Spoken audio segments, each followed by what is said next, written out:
If your feet go numb at night, if they burn, tingle, or feel as though you are standing on two thick pads of cotton, your body is trying to tell you something, and the worst mistake is assuming it is just age. For almost 3 years, Margaret ignored it.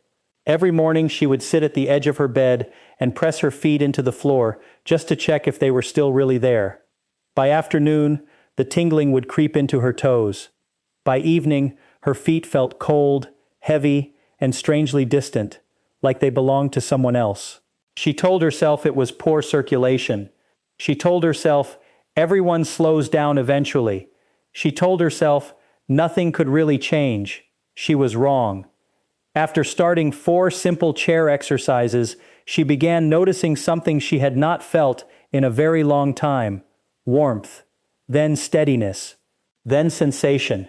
Within weeks, the constant nighttime discomfort eased enough for her to sleep through the night again. And today, I am your doctor, and I am going to walk you through those same 4 seated movements. These exercises are gentle, they are simple, they are done sitting down. You can begin the first one in less than a minute, but I want you to stay with me all the way to the 4th exercise, because that final move is the one that often helps reconnect the entire pathway from the shin to the foot. Before we begin, if your feet tingle, burn, or go numb at night, type the word feet in the comments.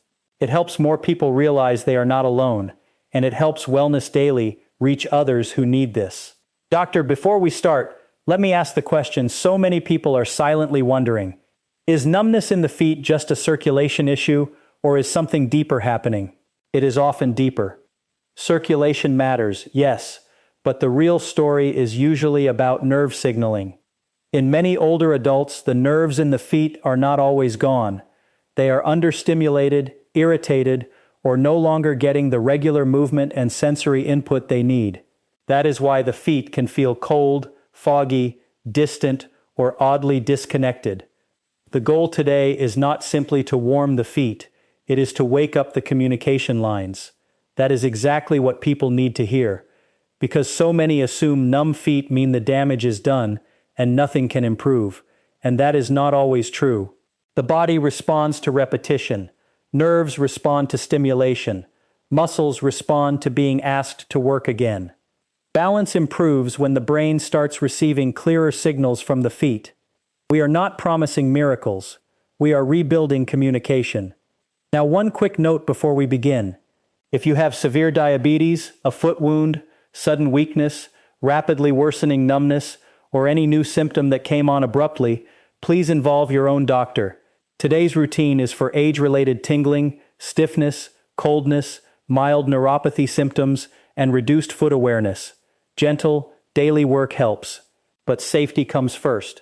Doctor, how should people prepare before the main exercises? We begin with a short reset.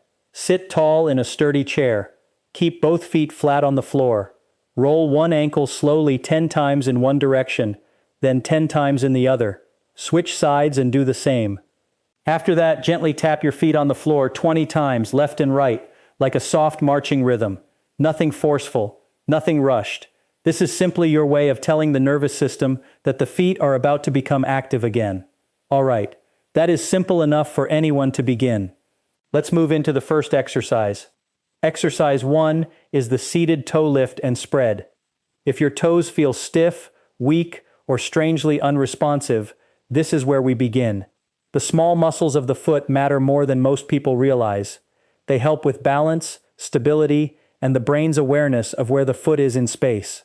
When those muscles and nerves are not being used well, the toes begin to act like they are asleep. Sit tall with both feet flat on the floor. If you can, slip off your shoes. If you are comfortable, even taking off your socks can help you feel the floor more clearly. Now lift all 10 toes upward as high as you can. Hold for 3 seconds. Then, while the toes are still lifted, spread them apart as best you can. Hold for 2 more seconds. Then lower them slowly. That is 1 repetition. We are doing 12 repetitions. And while you do it, pay attention. Which toes respond quickly? Which ones feel stubborn? Which foot feels more awake? That awareness matters. Very often the little toes barely move at first, and that tells you just how quiet the foot has become. That is such an important point, because people often think, if my toes do not move well, then the exercise is not working. No. In the beginning, poor response is the signal. It is the message. It tells you where the disconnection is. Margaret told me her feet felt like blocks the first time she tried this. But by the end of the first week, she said something had changed. She could feel the floor more clearly when she stood up from her chair. Not perfectly, but noticeably. And that small change matters more than people think, because once the foot begins to answer, the rest of the leg can start joining in. Exactly. Now before we move to exercise 2, take a second and tap the like button if this is already helping you understand what may be happening in your feet. Every tap helps Wellness Daily reach someone else lying awake tonight with tingling feet and no idea where to start. Doctor, what is the second exercise? Exercise 2 is the seated calf pump with heel raise. If your feet stay cold, even when the rest of your body feels fine, your calves may not be pumping efficiently. The calf muscles are one of the body's most important circulation assistants. When they stay inactive for long periods, blood tends to linger in the lower legs, and the feet can start to feel cold, swollen, heavy, or numb. Sit tall again. Keep the balls of your feet on the floor. Now slowly raise both heels as high as is comfortable, coming up onto the balls of your feet. At the top, press down gently through the front of the foot and hold for 2 seconds. Then lower the heels slowly. That is 1 repetition. We are doing 20 repetitions. Go slowly. 1 smooth raise and 1 smooth lowering. No bouncing, no rushing. This one looks almost too simple, but I know from experience that simple does not mean weak. That is right. Slow calf work is powerful. Many people feel a difference during this one in real time. Sometimes it is warmth. Sometimes it is a slight pulsing sensation. Sometimes it is the feeling that the foot is no longer as dead and distant as it was just a few minutes ago. Margaret noticed warmth first during this exercise. She said it startled her, because she could not remember the last time her left foot felt naturally warm without a blanket or hot water bottle. And that is often the first emotional turning point, not because the problem is solved in one session, but because the body gives proof that it can still respond. So if someone feels warmth building in the foot or calf, that is encouraging. Very encouraging. It means tissue is being asked to work, circulation is improving, and the foot is becoming more involved in the process again. What matters is control. If you rush, you lose the benefit. But if you move slowly and deliberately, the calf truly squeezes and assists the lower leg the way it was designed to. Please stay with us, because the 4th exercise is still ahead, and that final move is often the one people remember most. Doctor, take us into exercise 3. Exercise 3 is the seated towel roll under the arch. This one surprises people, because it feels so gentle. But the underside of the foot, especially the arch, is full of sensory information. The brain relies on signals from the sole of the foot to help control posture, walking, and balance. If those signals become dull, the body loses clarity. Take a small hand towel and roll it up. Place it under the arch of one foot. Now slowly roll your foot forward and back over the towel, moving from the ball of the foot toward the heel and then back again. Press gently, not hard, just enough to wake the area up. Do this for 60 seconds on one side, then 60 seconds on the other. As you roll, notice the different spots. Some may feel tender. Some may feel tight.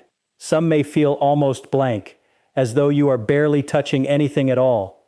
When you find one of those dull or numb areas, pause there and hold steady pressure for about 10 seconds. Then continue rolling. You are not stretching aggressively. You are stimulating. That is the key word, stimulating. Yes. So many people attack the foot when what it really needs is communication, steady contact, repeated signals, calm input. That is how a quiet foot begins to wake up. And this one also helps balance, doesn't it? It can. When the sole of the foot becomes more responsive, the brain gets better information about where the body is standing and shifting. That matters tremendously as we age. A more responsive foot often means a steadier first step, a more confident turn, and less hesitation when walking across the room at night. Margaret had a remarkable moment with this one. On the first day, her right foot barely sensed the towel at all. It felt vague, muted. By the second week, she could feel the difference between rolling closer to the ball of the foot and rolling nearer the heel. That may sound small, but to someone who has felt numb for years, that is huge, and it is deeply emotional, because sensation is part of independence. Exactly. When sensation improves, confidence begins to follow. If your towel feels too firm, loosen it slightly. If it feels too soft, tighten it a little. The goal is steady contact you can feel, never pain. Now we come to the fourth exercise, the one that ties everything together. Doctor, please take us through it carefully. Exercise 4 is the seated shin lift with ankle circles. If you sometimes shuffle, catch your toe, or feel unsteady when taking your first few steps, this movement matters. The muscles at the front of the shin help lift the front of the foot when you walk. When they weaken or go quiet, the foot does not clear the floor as well. That is when rugs, thresholds, and uneven surfaces become much more dangerous. Sit tall with both heels on the floor. Now lift the front of both feet upward, bringing the toes and balls of the feet toward your shins while the heels stay planted. Hold for 2 seconds, then lower slowly. That is 1 repetition. Do 15 repetitions. You should feel the work along the front of the lower leg. It may burn a little. That is fine. That muscle is often weaker than people realize. After your 15 repetitions, lift your right foot slightly off the floor and make 10 slow ankle circles. 5 in one direction and 5 in the other. Then switch and do 10 with the left foot. Make the circles slow and wide, not rushed, not tiny. Think of drawing the biggest clean circle you comfortably can. This is the exercise people are going to remember because it feels like it connects the whole leg. That is exactly what it does. The shin lift wakes up the frontline support system for safer walking, and the ankle circles carry that activity through the ankle and into the foot. It becomes one continuous loop of communication. What if someone feels tingling during this exercise? That can happen. If it is mild and it feels like a waking sensation rather than sharp pain, that can be the nervous system responding to renewed movement. Many people describe it differently from their usual numbness. Their usual numbness feels dull, cloudy, or heavy. This can feel brighter, clearer, more direct. That is how Margaret described it. She said the tingling from this movement felt less like a fog and more like a signal. It was the first time she felt something purposeful happening in the front of her lower leg. And that difference matters, because it tells people the body is still listening. Yes, that is why this exercise is so valuable. It is not just about muscle. It is about reintroducing the idea of movement, lift, and control to a lower leg that may have been disconnected for a long time. Now that we have done all 4, are we finished? Almost. We end by calming the system down.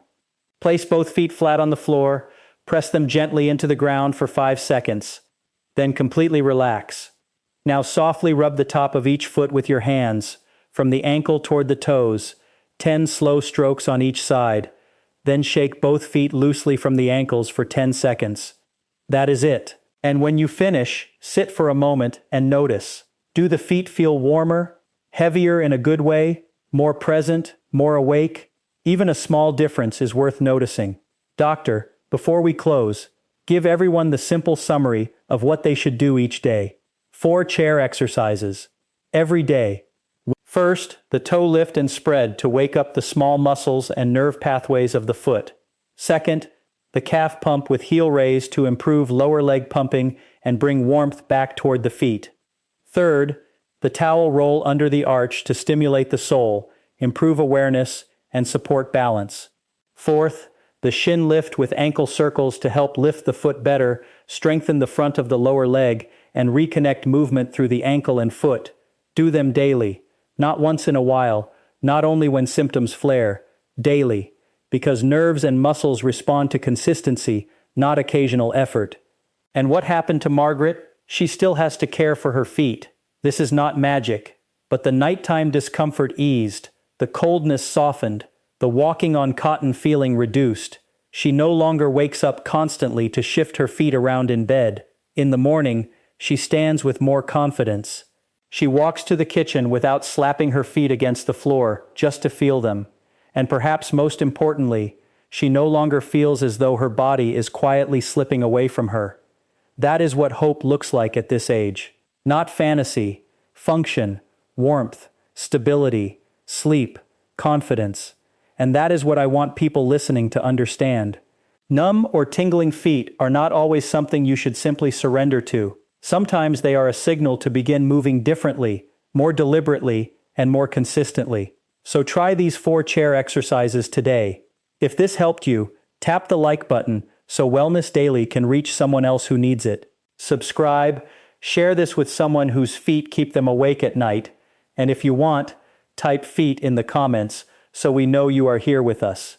Your feet may have gone quiet, but quiet does not always mean gone, and sometimes all it takes is 10 steady minutes in a chair to remind them how to answer again.